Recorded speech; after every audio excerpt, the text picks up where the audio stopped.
الرحمن الرحيم. قال المصنف رحمه الله تعالى ونفعنا به وبعلومه في الدارين آمين. فالرياء مهلك وخطره عظيم والاحتراز منه واجب مهم، وأشد أنواعه أن يتجرد باعث الرياء في العبادة بحيث يصير أول ما يقصده الناس، ويصير حريصا على اطلاعهم ونظرهم إليه، ولم يجد باعثا على العمل غير ذلك أصلا. ودون ذلك أن يقصد بعمله التقرب إلى الله تعالى وطلب ثواب الآخرة مع مراءة الناس وطلب المحمدة عندهم والمنزلة، وهذا قبيح محبط للثواب، والذي قبله أقبح وأحبط وأفضل، ولا يخلو صاحبه من الإثم والعقاب.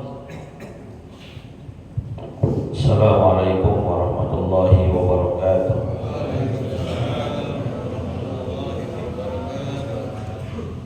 Bismillahirrahmanirrahim. Alhamdulillahirabbil alamin. Allahumma shalli wa sallim ala sayyidina Muhammadin wa ala alihi wa sahbihi ajma'in. Amma ba'du, fa inna asdaqal hadits kitabullah wa khairal hadi hadi sayyidina Muhammadin sallallahu alaihi wasallam, wa syarrul umuri muhdatsatuha wa kullu muhdatsatin bid'ah wa kullu bid'atin dhalalah wa kullu dhalalatin finnar. Subhanaka la ilma lana illa ma 'allamtana innaka antal alimul hakim. Rabbi shrah li sadri wa yassir li amri wa hlul 'uqdatam min lisani yafqahu qawli. Amin. Yang sama-sama kita hormati dan muliakan guru kita Ustaz Dr. Andes Haji Asman bin Haji Abdul Rahim, Ketua Masjid Al-Istiqomah Ustaz Haji Asmari bin Kiai Haji Abdul Rashid Siddiq, bapak-bapak, ibu-ibu, remaja, hadirin jamaah yang dimuliakan oleh Allah. Alhamdulillah, saat ini kita memasuki Ramadan hari yang ke-15.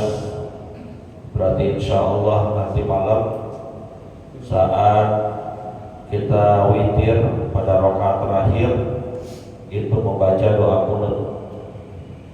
Dan biasanya di masjid kita itu kalau malam kunut pertama suka ada ketupatnya. Tahu ntar malam ada nggak? Ada ya. Berarti ntar buka puasanya jangan banyak-banyak biar bisa makan ketupat.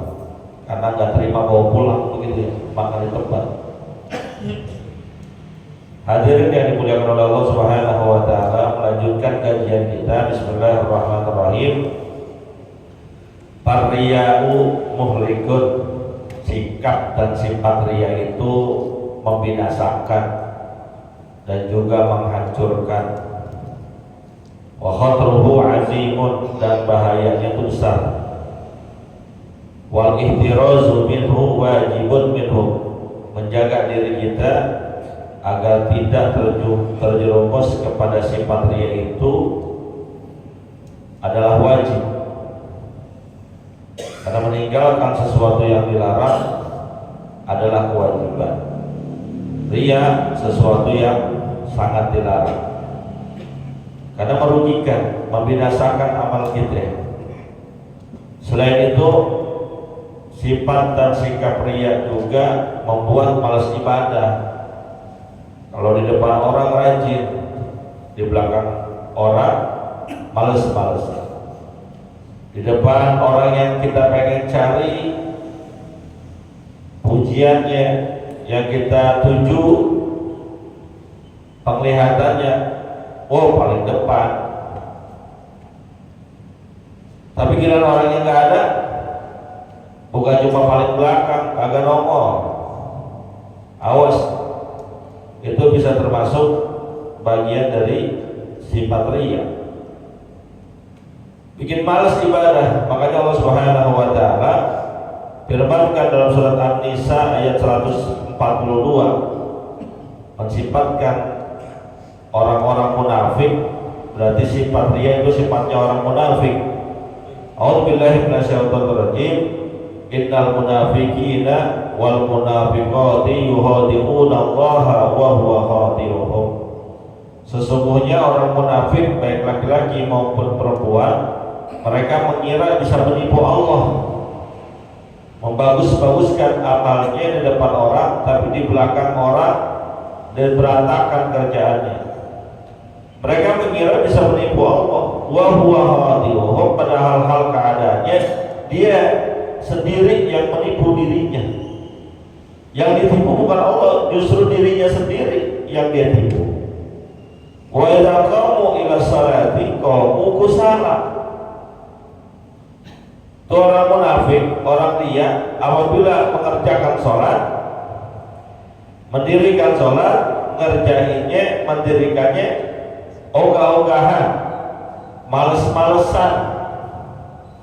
Makanya dalam riwayat hadis kita temukan keterangan dari Nabi kita Muhammad SAW, itu salah satu sholat yang paling disegani, paling males orang-orang munafik pada zaman Nabi adalah sholat subuh. Kenapa? Karena saat sholat subuh itu jarang yang lihat, jarang yang tahu, maka mereka ogah-ogahan kerjain. Yura'unan nas, ketika beramal itu mereka ria pengen dilihat. Persamaannya ria itu sum'ah. Sum'ah itu pengen didengar. Kalau ria pengen dilihat, kalau sum'ah pengen didengar. Nih kalau ria nih bedanya dengan sum'ah. Kalau ria ini sholat bareng-bareng sholatnya, atau ketika sholat sunnahnya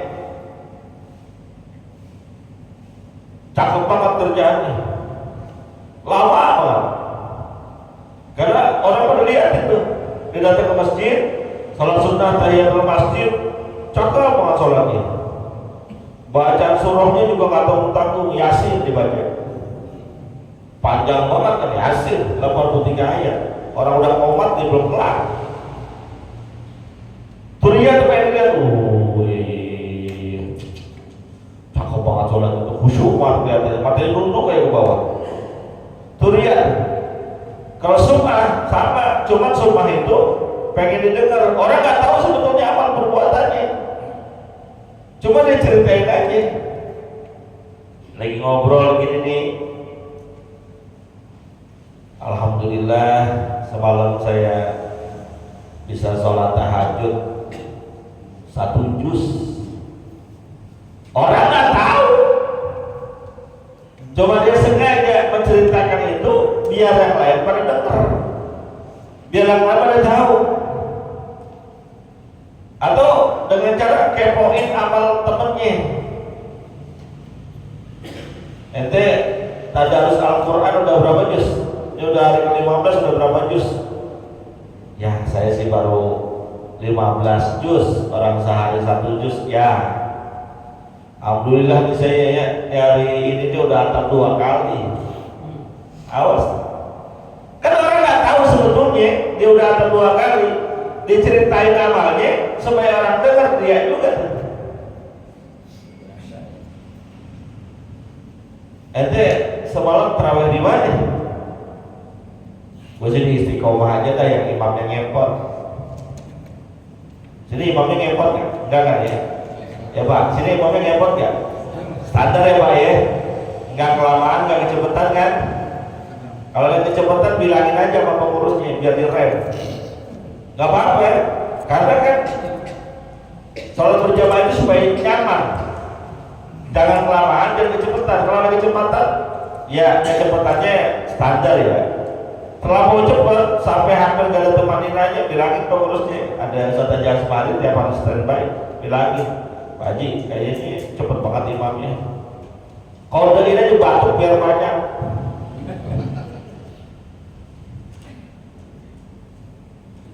Tadi mana sholat tarawihnya? Anda sih istiqomah aja dah. Kalau nggak istiqomah kadang dia orang imam-imam yang ngepot aja.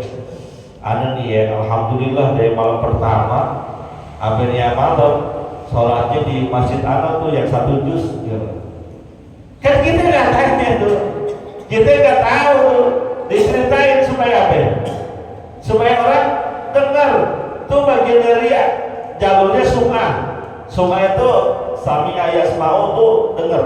Jadi jalurnya jalur pendengaran. Kalau riya, ro'a, yaro, jalurnya jalur penglihatan. Jelas tuh bedanya ya. Satu jalur penglihatan, yang satu lagi jalur pendengaran. Tapi dua-duanya riya sama. Gugurin amal perbuatan kita bikin malas gitu. Yura'unan nas, amalnya riya. Wala yaskuruna Allah illa qalila. Orang kalau udah riya tuh segan zikir, dia gak berzikir mengingat Allah kecuali sedikit banget. Ya karena zikir, apalagi zikir-zikir khusus, itu kan orang gak lihat, orang gak tahu.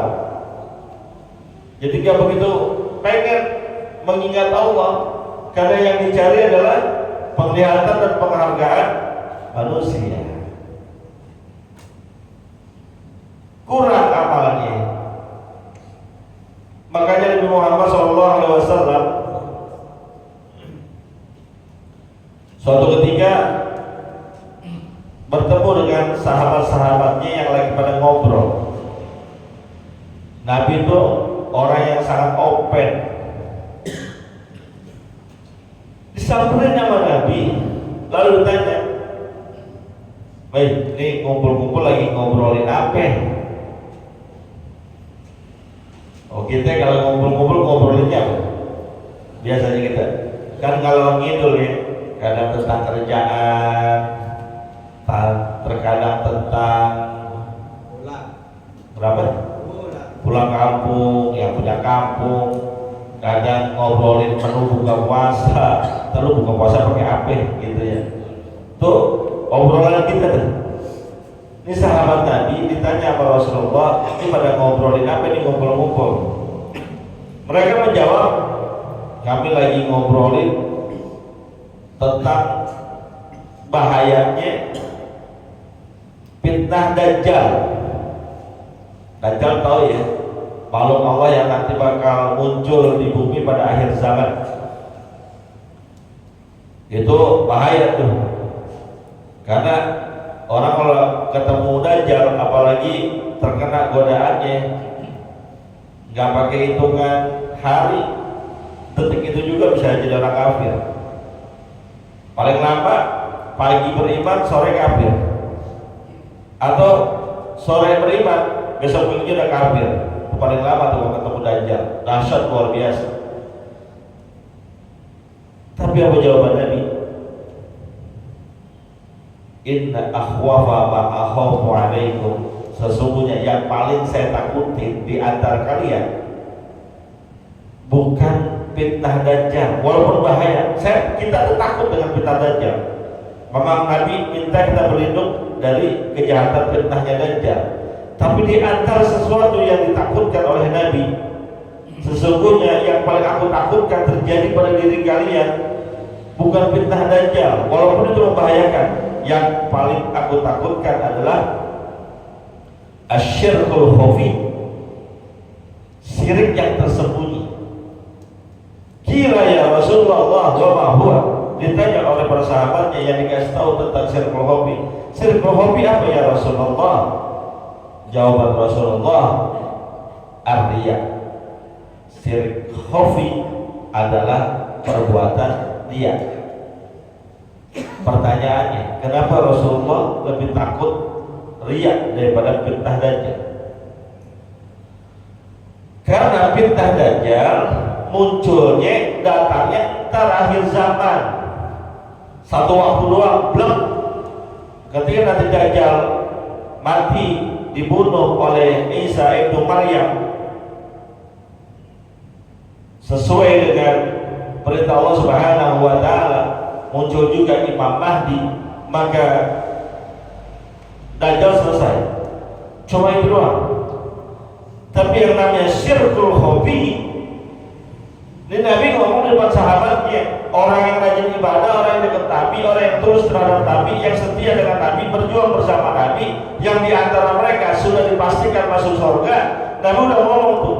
Dan yang Nabi Sirkohomi dari sejak Nabi ngomong sampai nanti akhir zaman akan terus ada. Ini jauh lebih membahayakan kata Nabi kita Muhammad Sallallahu Alaihi Wasallam. Wa asyaddu anwa'uhu ayyatajarrada ba'ithur riya'i bil ibadati bihaitsu yusiru awwala ma yaqsuduhun nas wa yusiru harithan ala tilaihim wa nazrihim ilahi wa lam yajid ba'ithan alal amali ghayra dhalika aslan. Riya ini dua model riya. Yang pertama, ini yang paling berat riyanya, mutlak seluruh amal perbuatannya nggak ngarepin pahala. Mutlak seluruh amal ibadah yang dikerjain apapun tuh bentuknya, yang dia riakan dengannya, nggak niat mendapatkan ridhonya Allah, nggak niat dapat pahala, semata-mata pengen dapat pujian, pengen dilihat orang, pengen didengar orang. Ini kalau udah begini nih, batal gugur semua amalnya, karena bukan lillahi ta'ala.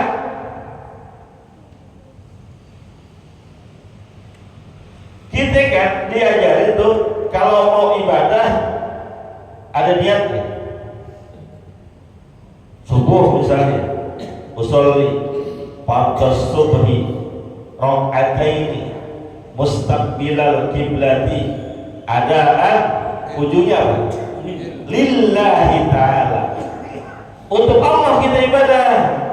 Subuh yang 2 rakaat, zuhur yang 4 rakaat, asar 4 rakaat, maghrib 3 rakaat, isya 4 rakaat, lillahi ta'ala. Puasa nih kita niatkan, nawaitu shauma ghadin an adai parti syahri ramadhani atau ramadhana, terserah. Saya udah bilang mau ramadhani boleh, ramadhana boleh, jangan ribet sama yang beginian. Hadhihi sanati lillahi ta'ala, semuanya. Yang umroh, yang haji, nawaitul umrah wa ahramtu biha lillahi ta'ala, semuanya lillahi ta'ala. Itu yang memang tujuan ibadahnya untuk kepentingan akhirat. Tapi yang tujuan ibadahnya untuk riya, nggak ada lillahi ta'ala. Semata-mata emang itu doang yang diharapin, pujian doang. Maka yang mau dilogin ini batal seluruh pahalanya, gak bakal dapat.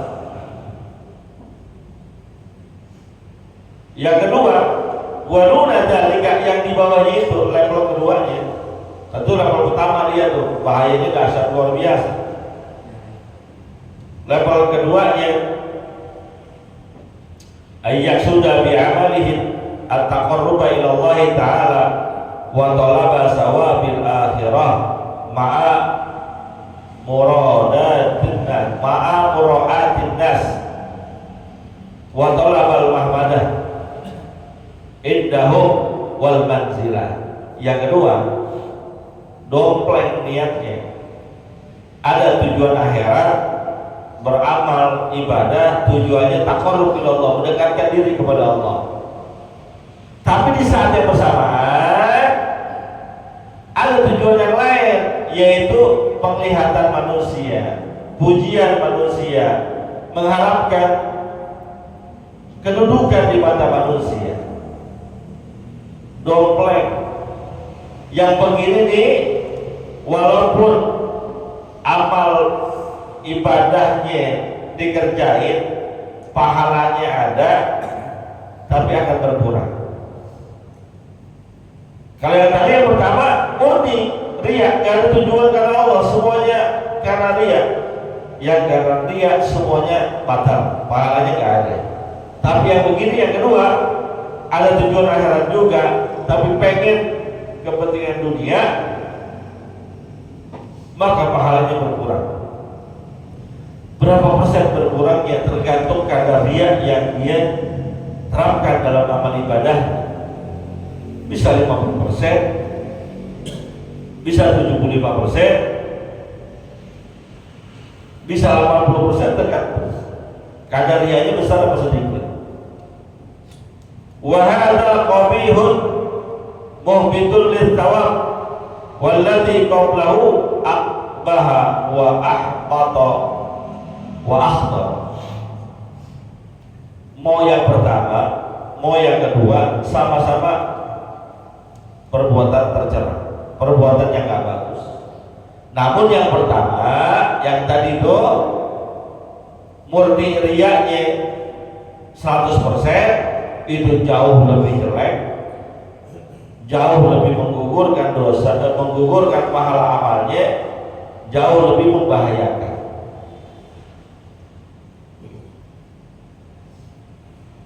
Wala yahlu sahibuhu minal ithmi wal iqab.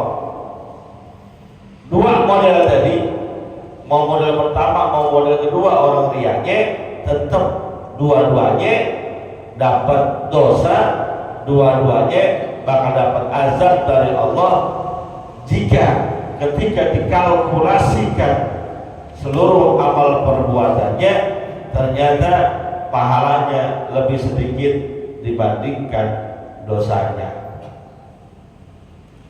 Maka hadirin yang dimuliakan oleh Allah,